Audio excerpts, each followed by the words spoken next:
Thank you so much for attending my presentation about Weezing-Galar's rise to power, and first let's talk about its traits. This thing is pretty unremarkable stat-wise. A physical defense of 120 is great, but otherwise it's not fast and it doesn't deal much damage.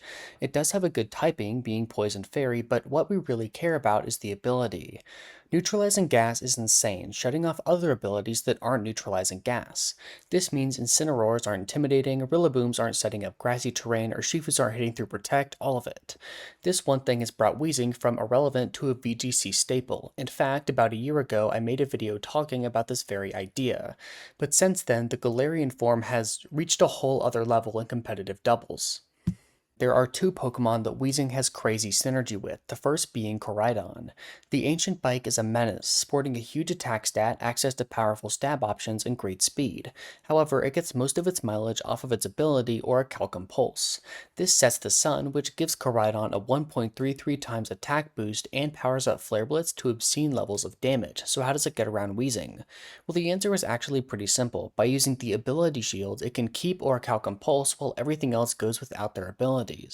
This might seem bad since you're giving up on an item like Clear Amulet, but think about it. You run Clear Amulet primarily for Intimidate, but that's an ability. As long as Weezing's on the field, you aren't having your attack dropped anyways. In this case, Weezing's existence functions like the item. These two together just destroy everything. There isn't a good way to get Sun off the field, as Kyogre doesn't get Drizzle, and Tornadus needs a free turn without Prankster. And since you don't have Intimidate available, how do you stop it?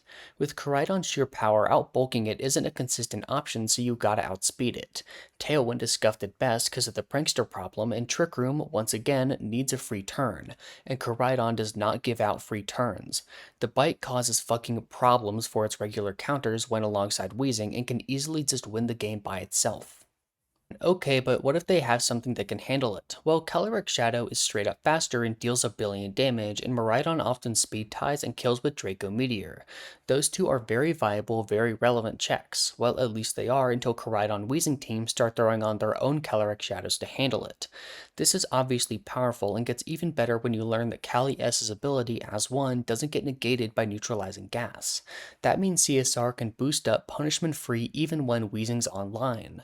Finding ways to get around this is very difficult and is often Koraidon weak anyways, meaning you're forced to play a guessing game for your life. Want to run a dark type to beat Calyrex? Koraidon's Collision Course will destroy you, and Weezing's Fairy Stab does good damage too. What about weather? You'd better be prepared to sack a Pokemon to redirect so you can manually get it up without Prankster, and even then, a CSR lead might just destroy your idea on the spot. This isn't unbeatable, but when you combine Weezing's neutralizing gas with two monstrously powerful Pokemon, your options are limited and exploitable. The other teammates on these builds are also dangerous. The strongest route is to lean into Sun and add Photosynthesis Pokemon to your team.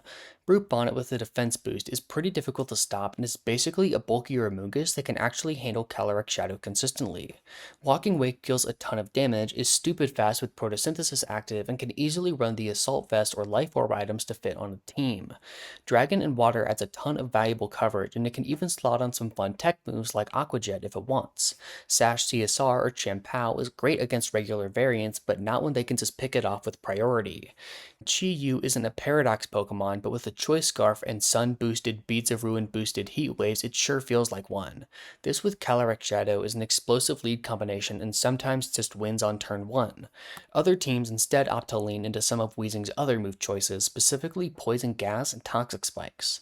By inflicting the status on opposing Pokemon and going into Dondozo, you can easily slow the game down to a crawl and win games in a more methodical fashion. Weezing-Galar has been strong in Regulation I, but had its best performance at the Portland Regionals. Jong finished second at the event with the more offensive version, and not far behind, Justin One got top 8 with Dondozo. If you want to learn more about the in-depth choices of this team, go check out Dark-type Darsh's team report with Jong. It's an amazing resource for VGC players wanting to pick up Weezing. The link will be in the description.